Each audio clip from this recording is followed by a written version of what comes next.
Roy Stewart is the name, saxophonist, and saxophone is my thing. From a very young age, some of my earlier inspirations are guys like Kenny G, and then later on I got to learn about guys like Kirk Whalum and Gerald Albright, and recently, probably 5 years ago, I got to learn about a fellow Guyanese by the name of Courtney Fadlin, an excellent saxophonist. I started playing the saxophone 10 years now, and my early experiences playing the saxophone were very horrible. Playing in church, there were a lot of squawking and squeaking.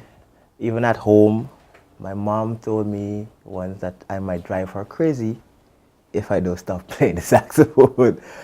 However, I just love the sound of the instrument and what is expressed through the instrument. So because of that sound, I kept pursuing it, and then seeing others doing it, it made it even, much more interesting. As a youngster, going to school, secondary school, I worked at a restaurant, so to speak, and there I washed dishes. I was a dishwasher. I was once called the singing dishwasher because I would sing while washing dishes, and the customers, they would hear me singing and they would be like, "Hey, well, sing this song, sing this Otis Redding song," or because I like the old school. I like the classic, soul, jazz, pop, and stuff like that. So doing that, I saved up some money while engaging a friend of mine that I heard playing a saxophone, and I heard he was selling one. So I'm like, hey, I would like to buy this saxophone so I could learn to play it. So I washed dishes, bought the saxophone, and from there on, I taught myself quite a bit of it. I had probably like 2 months or 3 months of basic tutoring from a guy by the name of Lawrence Gudge, a very good friend of mine and a very excellent saxophonist as well. And then from there on, he left to go to the university, and I left, well, from where I was residing, which is the country of Suriname, and I came to Guyana.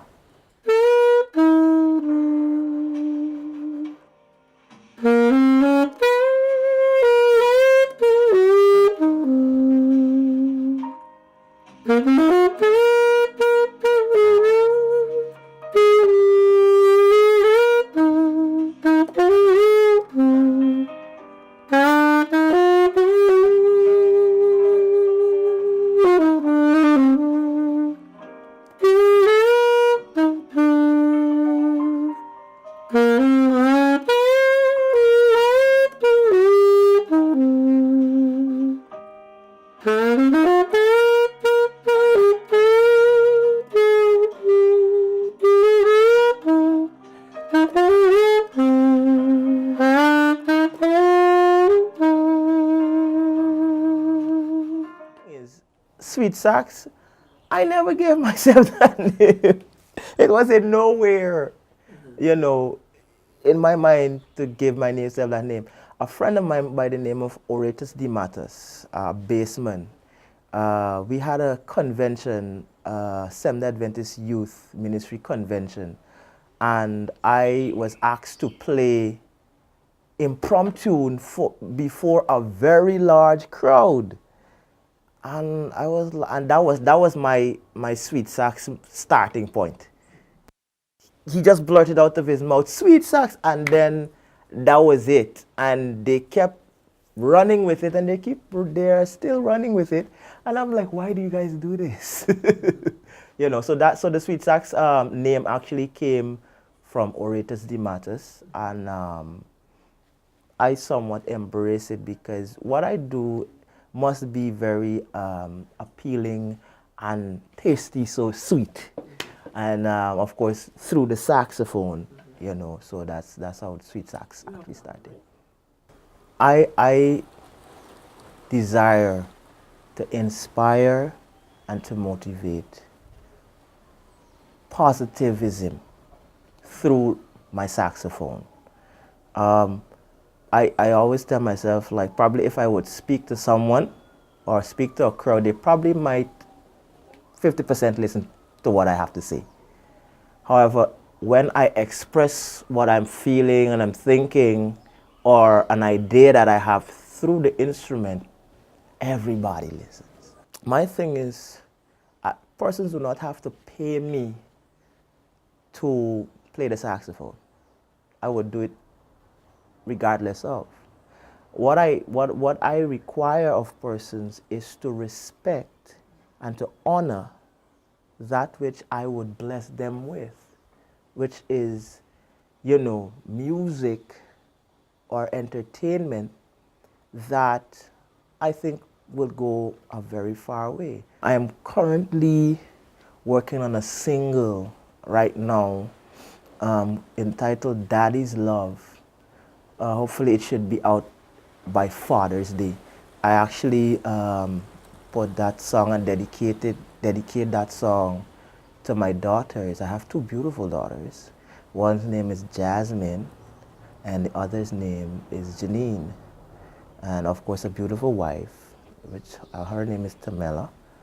I am a person that is plagued with a impediment called macular degeneration, which is a sight impediment.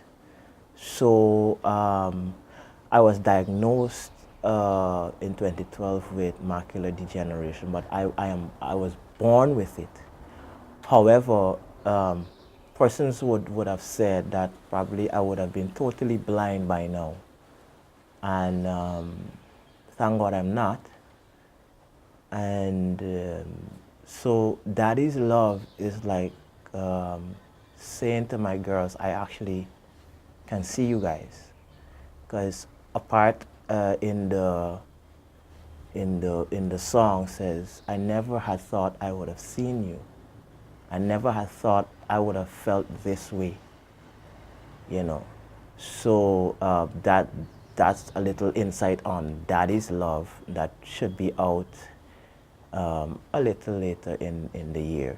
And also I'm looking to record an album and albums as well, touring, just sharing the love that God has blessed me with to share with the world through the saxophone, of course. And I love the saxophone.